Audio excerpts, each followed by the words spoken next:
Welcome and hello from the Grand Canyon State, the first state referred to by a national park.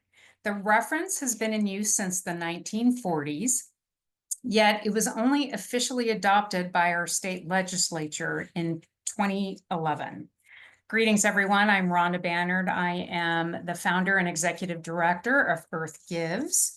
We are a nonprofit that is working to build a community of Earth givers, both in investment and in involvement with environmental and climate nonprofits. We set this up when we found out that only 2% of all investment went to environmental nonprofits and only 0.5% to climate justice organizations. And that's simply not enough to support those with boots on the ground, boats in the ocean, scientists in the lab, and advocates in a courtroom. So this power hour and these power hours, of which we're hosting several, are part of, apologies, I have to go backwards a little bit here, are part of us investing time and attention to these most important topics. We can act as allies and those advancing solutions alongside these incredible organizations. In 1903, when President Teddy Roosevelt visited the Grand Canyon, he said this: "Let this great wonder of nature remain as it is now. Do nothing to mar its grandeur, sublimity, or loveliness. You cannot improve on it, but you can keep it for your children, your children's children, and all who come after you." Well, that's why we're here. Today's program will start with introductions of our two presenters done by one of our own Earth Gives board members who also represents a national monument. Then we'll see the two presentations. We'll invite your questions and get answers. We'll have a few closing announcements, including promotions for the upcoming sessions. And just before the bottom of the hour, we're going to send you into a breakout room to discuss what you learned and what you're willing to take action on. So now let's get to it. And I'd like to introduce Jason Pulver, our board member with the Grand Staircase Escalante Partners. Jason? Thanks, Rhonda. Yes, on behalf of the board of directors at Earth Gives, welcome to this special Power Hour Education and Action program. I'm Jason Pulver, the development director with Grand Staircase Escalante Partners. And it's a great honor here to be in solidarity with Bears Ears, a close neighbor to Grand Staircase Escalante National Monument here in Utah. These areas in Utah are not just remarkable places to explore, but also hold deep cultural roots for many people. And we have two wonderful stewards of our national parks, monuments, and public lands. First, you'll hear from Sharissa Mijisepi-Wilson, the co-director of the Bears Ears Intertribal Coalition. Sharissa, can you tell us a little bit about yourself and your work with Bears Ears? Yeah, sure thing, Jason. So, Bojo, Sharissa Mijisepi Indeshnaka. So, Sharissa Mijisepi-Wilson. I am co-director of the Bears Ears Intertribal Coalition. I'm actually a member of the Prairie Band Potawatomi Nation in Northeast Kansas, as well as Kickapoo through my father's lineage. And I'm looking forward to sharing a little more about the Bears Ears National Monument with you. Thank you. Bears Ears earned its designation as a national monument in 2016, which was the first time in the U.S. That a group of tribal nations joined together to protect a shared sacred landscape. Yet the journey has been a challenge, and we'll hear more about that soon. And following her remarks, we'll hear from Cheryl Schreier, who has served on the Executive Council of the Coalition to Protect America's National Parks since 2021. Yeah, it's not her board leadership that she'll be talking about. Cheryl has spent nearly 40 years serving in the national park system. She retired a few years ago as the superintendent of the Mount Rushmore National Memorial. It was during that time she got to experience the long overdue recognition for her brother's service in the U.S. Army during the Vietnam War. During one of their summer evening programs where they would recognize veterans, her brother was among them. On that special day, the flag was lowered at the end of the program, and she was able to present the flag to him later on Flag Day. Cheryl has worked at 10 different national park units throughout her career, including Bryce Canyon, Yellowstone, Death Valley, Glen Canyon National Recreation Area, Independence National Historic Park, and the Rocky Mountain Regional Office. Let's see what they have to share and how they might invite us to protect these special places that they've been stewards of. Teresa, take it from here.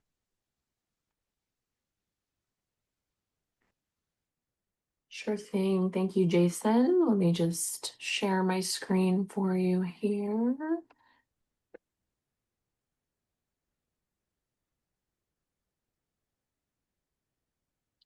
And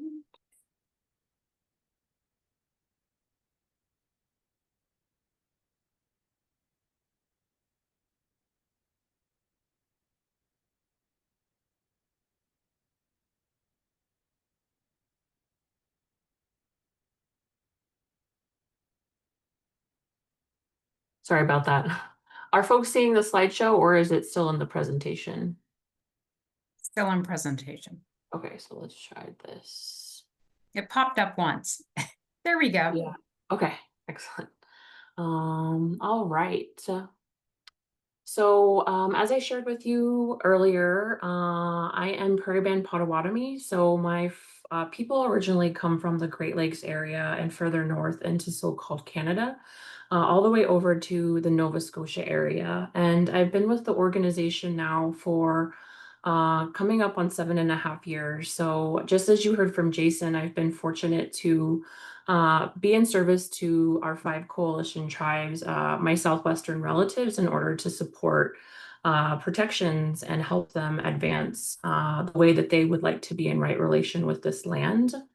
For those who received prior communication, I'm actually filling in for our Pueblo of Zuni Commissioner, Mr. Anthony Sanchez. And so in this next part, I just wanted to share a little bit about Zuni's connections to Bears Ears specifically, and then I'll kind of pull us back out into the overall cultural significance of Bears Ears, as well as some of the work that we've been able to do through the Bears Ears Commission, as well as how my organization, the Intertribal Coalition, supports overall work. So I think to start, I really wanted to kind of weave, our collective responsibility that I have as an Indigenous person to protect our Mother Earth. Just as I shared oh, Erica, see a question? Nope, sorry.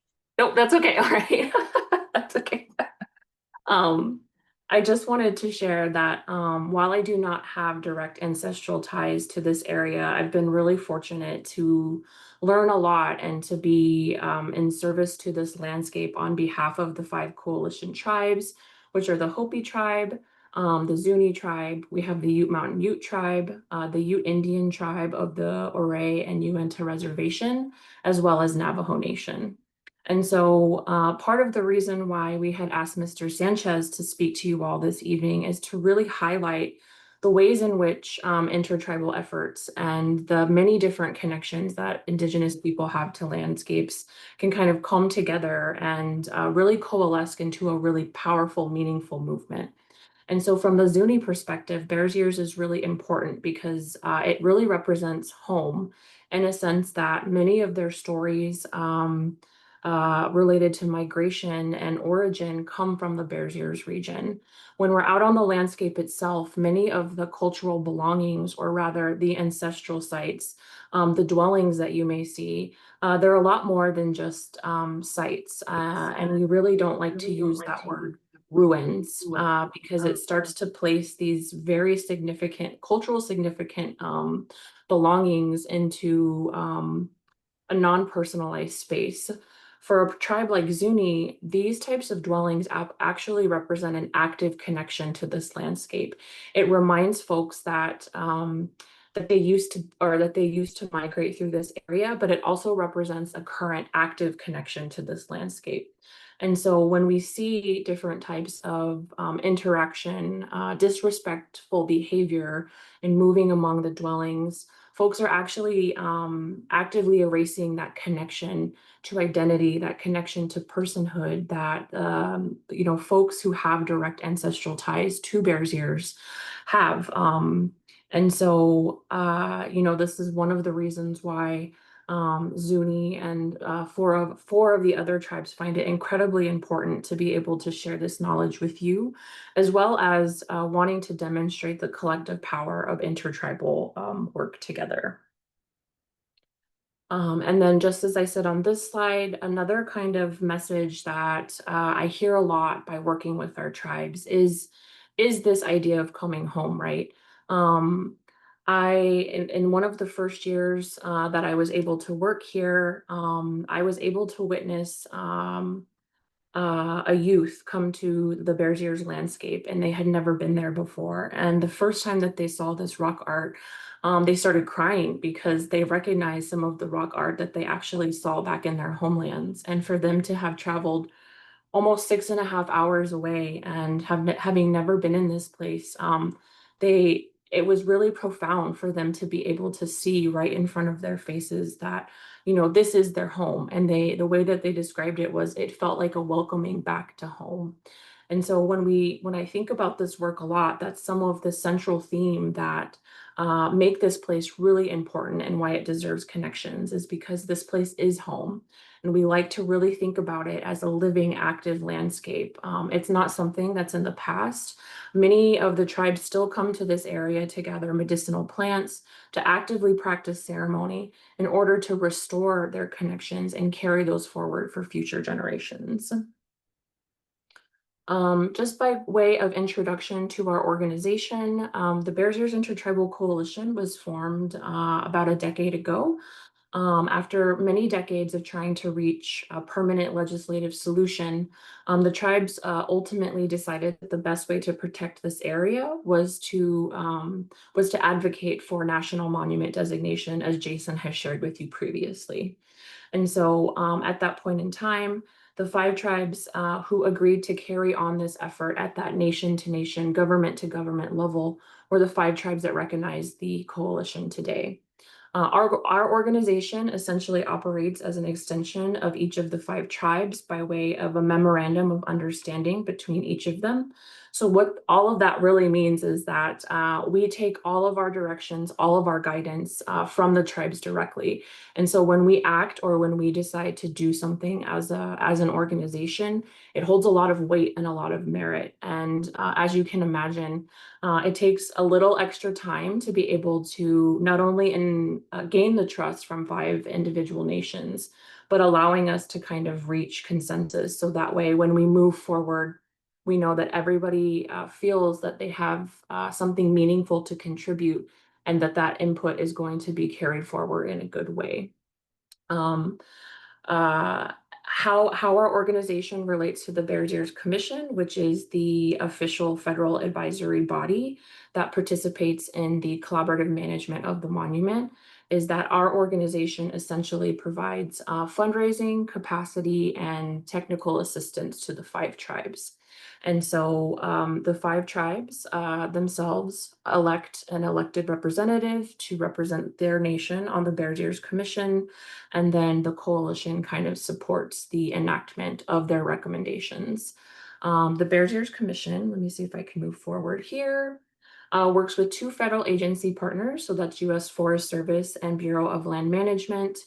And the commission itself really is established so that, one, the tribes can have a seat at the table, so that their input and their insight is informing the day-to-day management of the monument, and so that tribes can begin to have decision-making powers over lands that they were typically and historically removed from in order to create many of these places that we consider public lands today. So really, the commission also represents an opportunity for restorative justice and helping heal some of that disconnect from ancestral homelands that many tribes across the United States experience.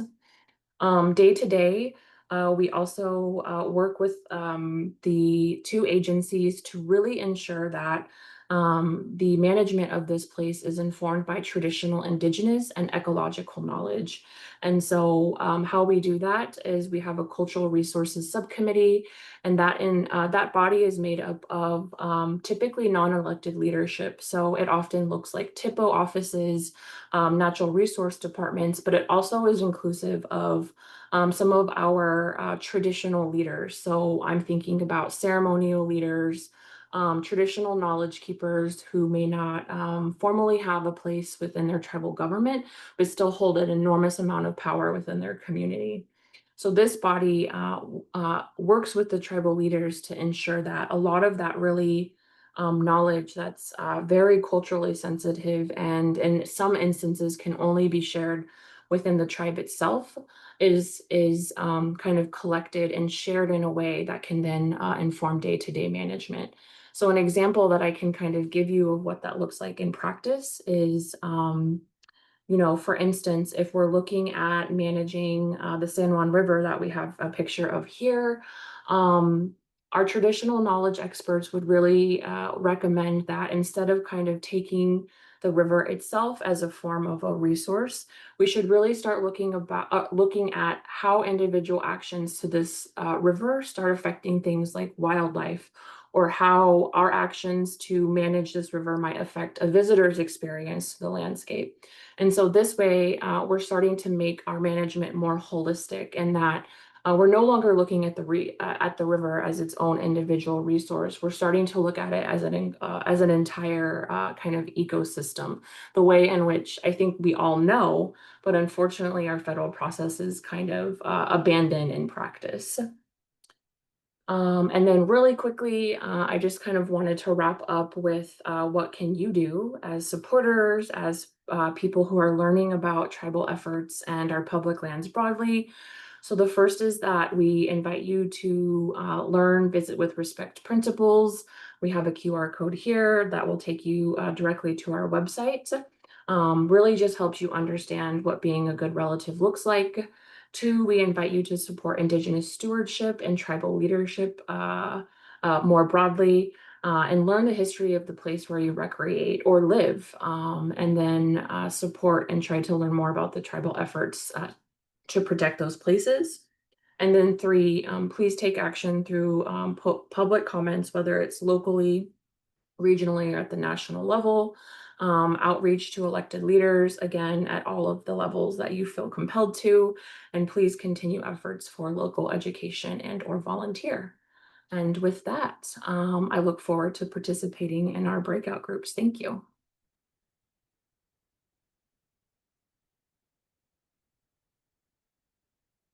Cheryl.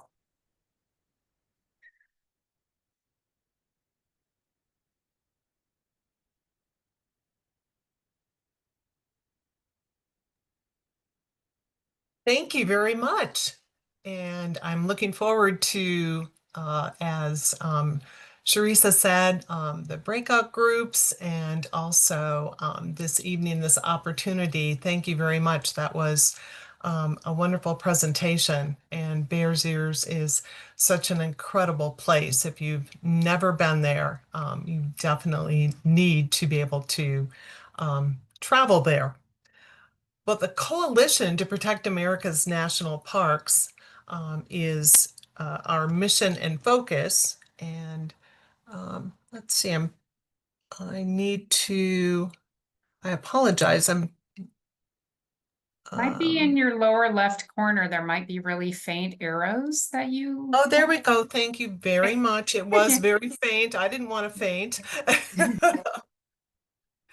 And a little bit about the Coalition to Protect America's National Parks. I've been involved, as Jason had mentioned, for a while after I retired from the National Park Service. And this particular organization is very much a vocal advocate for the protection of America's most precious natural and cultural resources. And we focus mainly on national and precedent-setting issues that affect our parks.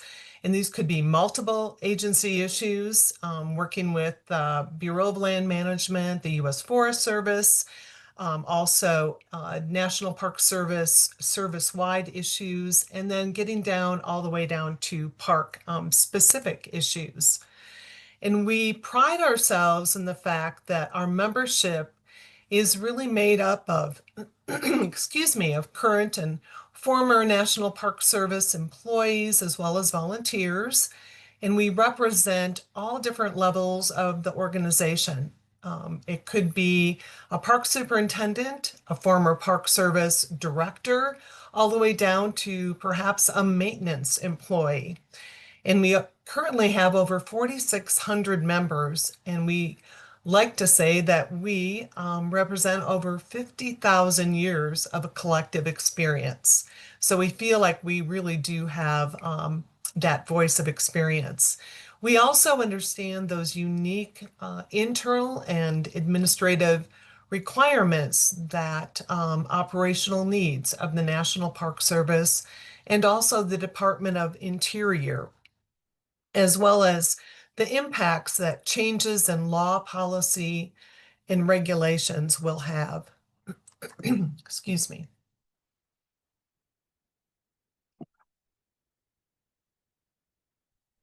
The National Park System is made up of federally protected areas and managed primarily by the National Park Service, which is a bureau within the Department of Interior.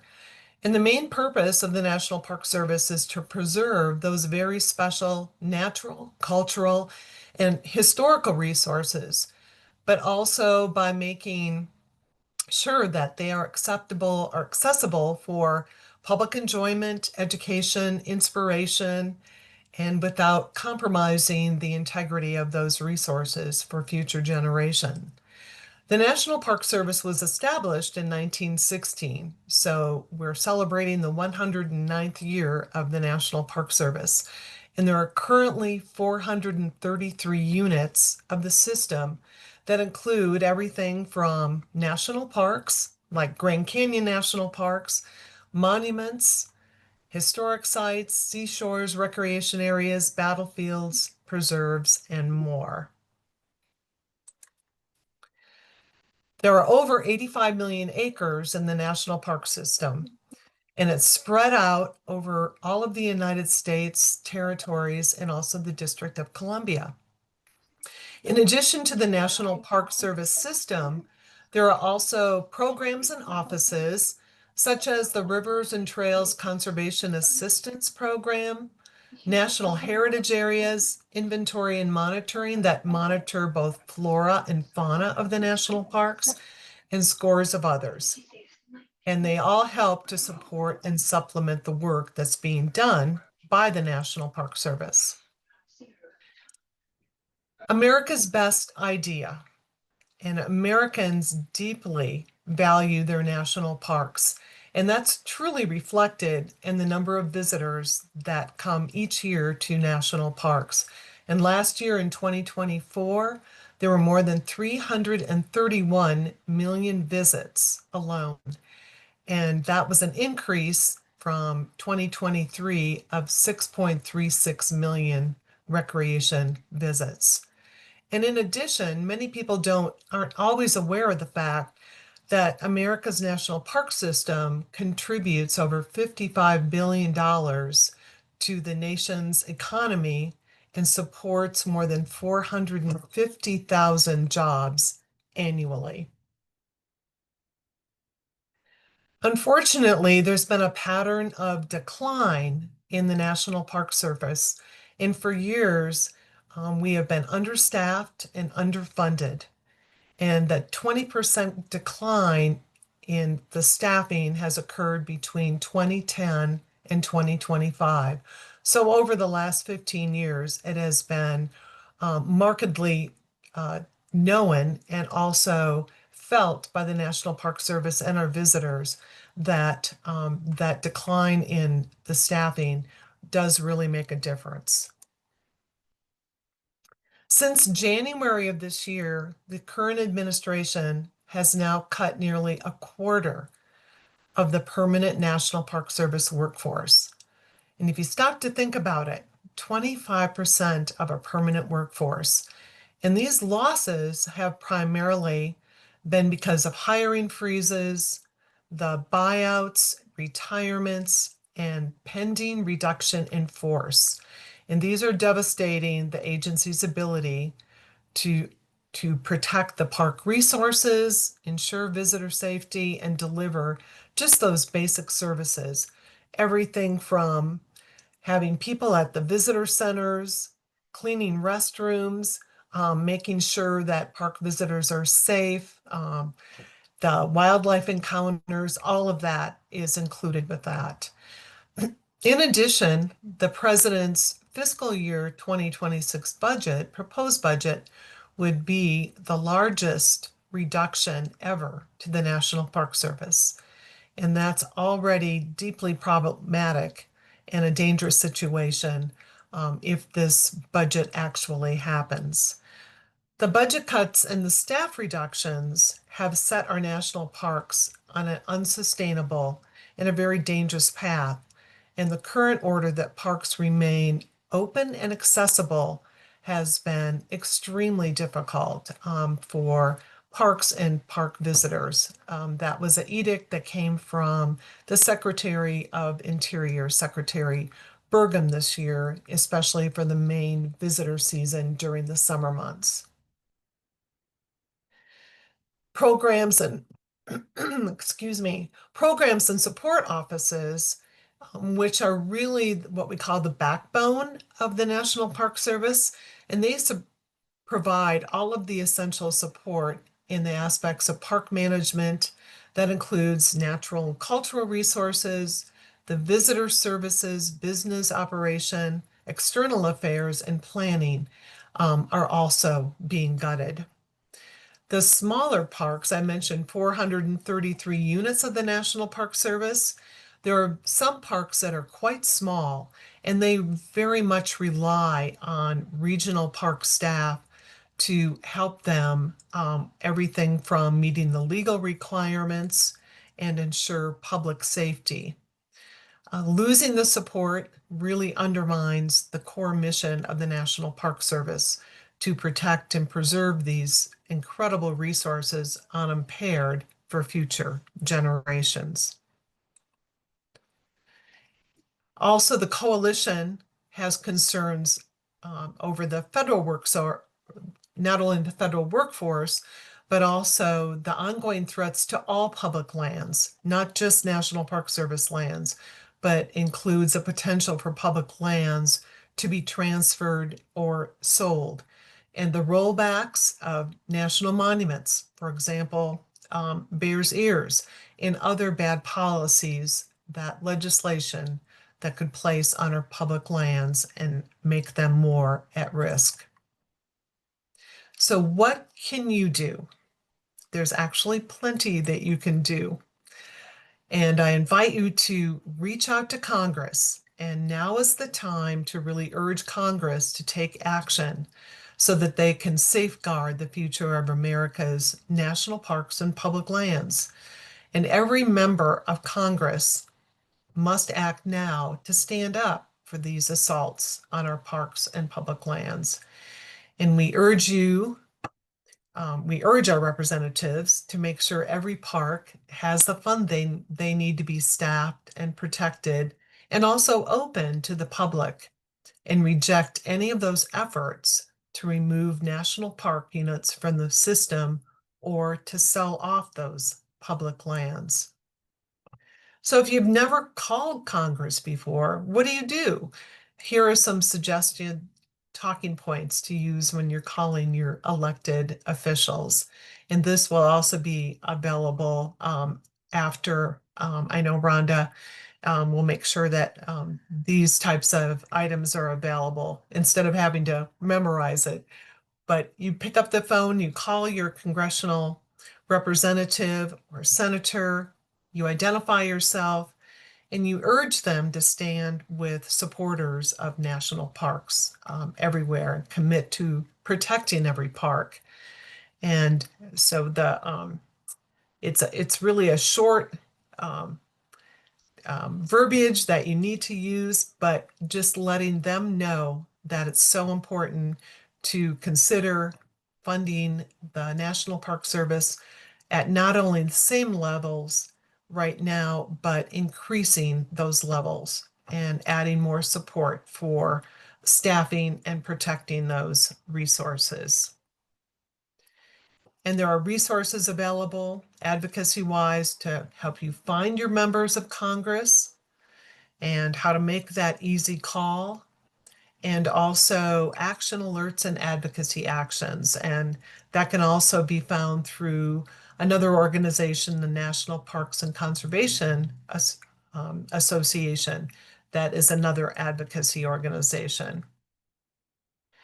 You can also support your local parks and public lands. You can join or support your local friends group. Many parks have a friends group or a cooperating association that can assist in many ways. And some of those examples are the friends groups are usually nonprofit organizations, and they are the philanthropic partners that can help to benefit parks. And through my experiences, friends groups can do an enormous amount for parks by helping to, for example, rehabilitate centuries old structures, maintain visitor facilities, enhance educational and recreational opportunities. And they are very good at being able to host special programs and events, help to mobilize volunteers, for example, like park cleanup days. And also they have are able to fund interns. And in my experience from working at Mount Rushmore National Memorial, our friends group was able to fund interns throughout the summer who provide programs for the visiting public. And they're able to also accept donations and help to, with the help of, to support research and restoration projects. So money can actually be contributed to these organizations and then in turn help out where the National Park Service might not be able to do that. And you just need to find one near you. Also, share your story. Share your stories about your love of national parks. Post it on social media. And the value and the more voices that are spoken and out there can really help to support our parks and all of our public lands. You can find the coalition online and also on the various social media posts. And we have some very active social media managers that are able to really get the word out. So our voices have never been stronger and our engagement has never been more necessary. And so we hope that you can help to support those special places that you may live near, or you may never have an opportunity to see, but know that they are being protected. Thank you. Thank you, Cheryl and Teresa. That is lovely. Cheryl, if you want to stop sharing, we'll get back to, okay, wonderful. It's time for our Q&A. And so we want everyone to come off and just, we're open here. We want you to ask your questions and see what kind of answers you might get, or share your thoughts based on what Teresa and Cheryl shared. I've got to ask, what was your favorite national park, Cheryl? I mean, you were at so many. Oh, it's hard to have a favorite, but Yellowstone National Park was one of my favorites. I spent 10 years there, and that's also where I got married. So it does hold a special place in my heart, but all of them are extremely special. Well, there you go. Teresa, do you have a favorite? I feel like I'm pretty impartial to Bears Ears, but I think one that kind of actually sticks out is Mesa Verde, and that's because that's the first one that my family got to visit. So there you go. Lovely. So who's got a question? Anybody? Thoughts, questions? of these two incredible experts that we have today. I guess one that I would throw out is, what's the difference between a monument and a national park? Teresa? Yeah, I can start and then Cheryl can tap in if I misrepresent anything. I actually had this point in my PowerPoint and I didn't get to it, but essentially the way that I understand it is a national park is really managed for user experience, or rather the experience of recreation, whereas national monuments are managed for the protection of objects and values. So in our instance, that means those cultural items and belongings that I talked about, and for its historical and ecological significance. So those kind of like my baseline understanding of the difference between them. You want to add anything, Cheryl? Sure, I'll add. That was excellent. I appreciate you saying that. So when people have asked, the difference between a national park and national monument, it's basically how it was established. And if you think, you mentioned earlier, President Theodore Roosevelt created that Antiquities Act. Through that act, national monuments could be designated right from the President of the United States. Whereas a national park, how a national park became established is primarily through Congress. And so in the past, you might have seen, for example, Badlands National Park was previously a monument. Grand Canyon was previously a monument, and then through congressional legislation became national parks. I think that was really through Sharice's and my explanation. I think that was a great holistic way to look at it. I Thank you. think that's great. I've got more questions, but does anybody else? Okay, here's the next one. Oh, Joy, ask away. Yeah, super quick question, and thank you guys so much for your wonderful presentations. I've been talking with a lot of my colleagues and friends about the issue of our national parks being defunded severely, and since just about everybody loves national parks, half of the folks I've talked to have said now's not a good time to go to national parks. There's a lot of strain on the employees. Everything is a mess. Wait and go when there's more stability. And then the other half of people are saying now is the best time to go to national parks, support the NPS. Could you guys weigh in on this sort of dichotomy and decision that we face right now?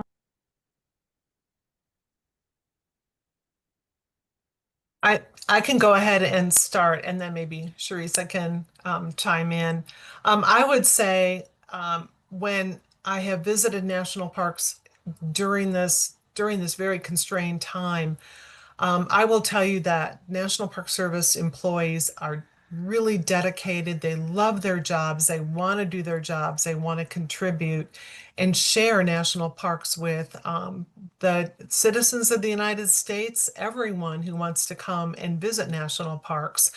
I think what might be the key for that, I would tell people, please visit national parks. But when you're visiting, please be respectful and make sure that you thank the park rangers, you thank the people who are cleaning the bathrooms, maybe do a little extra litter pickup, or making sure that if you see something, say something. If you see somebody approaching wildlife, be sure that you let them know, that it could be dangerous, or to contact a park ranger. I think it's really about more of the respect and being able to take care of those places because they belong to everyone. Hopefully that helps. I would continue visiting national parks. Yeah, I think ultimately it's going to be up to the individual to decide what's right for them. But I do agree, like given the amount of access to public lands that a lot of people already experience, and by that I mean a lot of inequity to access, I really don't like to discourage people to not visit. But kind of to Cheryl's point, I do think if you choose to visit, just being really mindful of the situation. I actually just got back from one yesterday, and I was hearing a lot of comments from visitors about how unkept things were, or, you know, how the toilets weren't as clean as they normally are. And I think just really being mindful, trying to take that extra step if you do choose to go visit our public lands, you know, to make your own individual difference. So just as Cheryl said, you know, packing out what you take in. And then also the other thing I wouldn't want to happen is that, you know, people are intimidated to not visit our public lands. And so then we're only boldly emboldening that narrative of, you know, our people, the United States doesn't care about public lands, when I think that that's untrue. And we have a lot of data to support that. So I hope that that's helpful, Joy, and thank you for the question. Thank you. Kind of Renee. a two-parter, and I know this is going to kind of be a big question, but I think we're confronting it. There's something called the roadless rule that is pending that I'd love you to comment on, but sort of wrapped together in the idea of with AI and all the mining, with which some is very connected to, you know, renewable energy and other things. What are your concerns, or how can we be supportive of the right things and navigate through those big issues?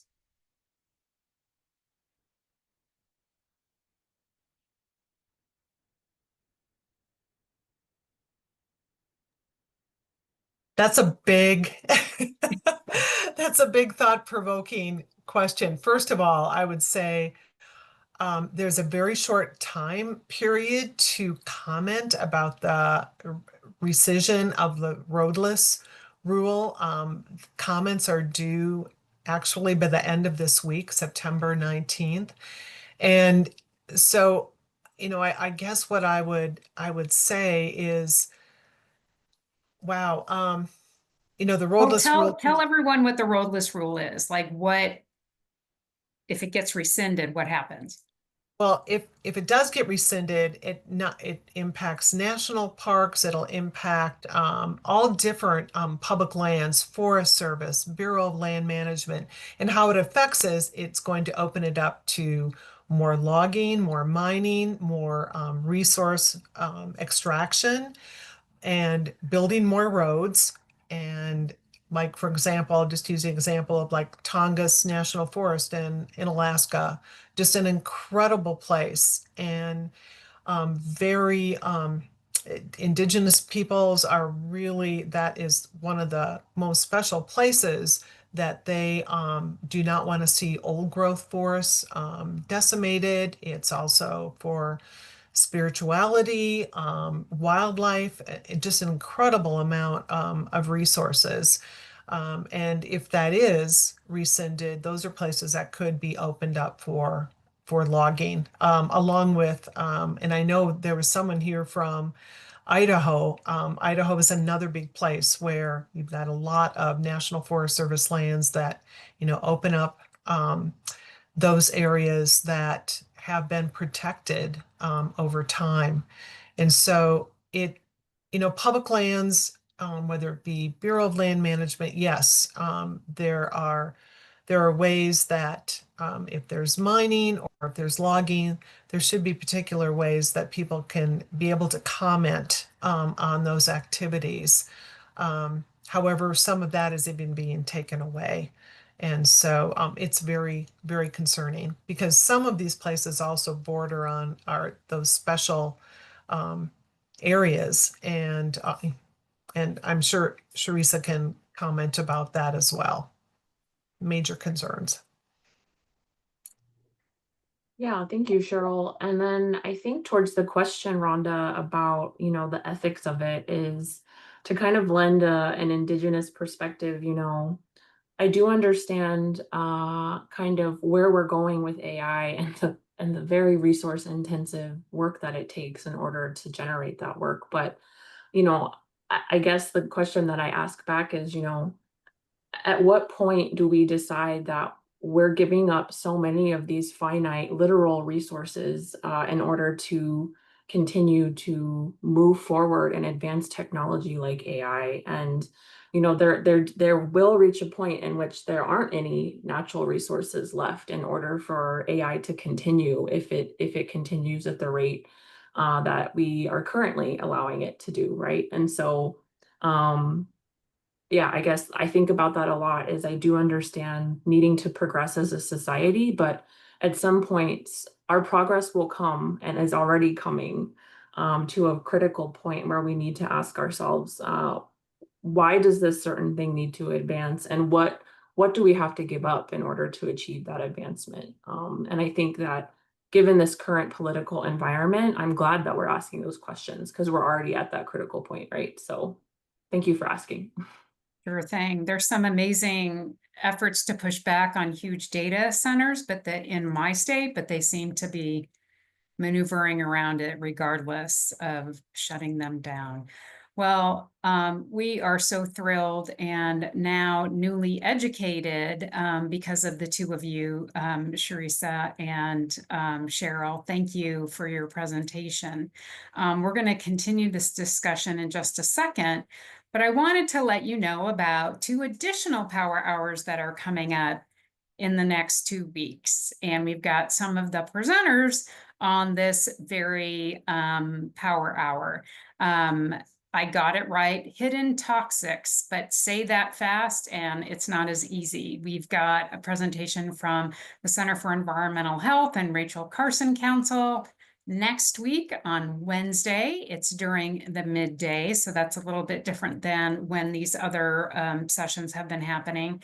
And then for our final power hour leading into the last week of Earth Gives is on food and our health, anything from composting to what we do with waste to organics, you name it, that will be covered then. So we hope that you go back to the exact place where you registered for today and sign up for those and share it out with your friends and family. There's a couple other ways that you can be part of Earth Gives. We are the only nationwide initiative to boost environmental philanthropy and engagement with organizations like you just heard from, and we hope that you invest in them. If you represent a company, you can set up a free company giving page at this URL here. Just look under earthgives.org/company giving. It's free, takes you about 5 to 10 minutes, and then you share that page out with all of your colleagues to have them invest in the nonprofits that are participating in this campaign. You can also, as an individual, set up a peer-to-peer fundraiser. So for example, you would go to earthgives.org and reach out to the Center to Protect America's National Parks, and right under their logo, it would say create a fundraiser. You would just click on that green button that says fundraiser, and you would follow the prompts. It takes about 5 minutes. It's free. And then you would have that page to advocate and use to send that link to all of your friends and family and colleagues and post on social media. There are a number of organizations like the 2 amazing ones that you heard from today that are also part of the parks or land conservation space. And I just wanted to rattle a few of them off. Grand Staircase Escalante Partners, the Dennis Conservation Land Trust, Sierra Forever, Conservation Legacy, Sky Island Alliance, Center for Biological Diversity, the Allegheny County Parks Foundation, Conservation Northwest, the Southeast Alaska Indigenous Transboundary Commission, doing a lot with Alaska and BC up in Canada. We're thrilled that you're here. We want to invite you and to have you invite others to create a climate of generosity. That, of course, is by going to Earth Gives now, and throughout October 7th is the initiative. And now we get to go into our breakout sessions where you get to meet one another, learn a little bit more. And basically what we ask you to do is, what was your big takeaway and what are you committing to do? And get to know other people from across the country that are investing their time and interest in this very important topic. And again, I want to thank Cheryl and Charisse for their presentations, for their organizations, really important work that we all do, that you all do on behalf of the national parks and public lands and monuments that we get to enjoy because of your service. Thank you so much. So Luann, if you might send us into breakouts, everyone just click and join and have a good conversation. You can stay on as long as you'd like, and then pop off when you're done. But thank you for joining us today.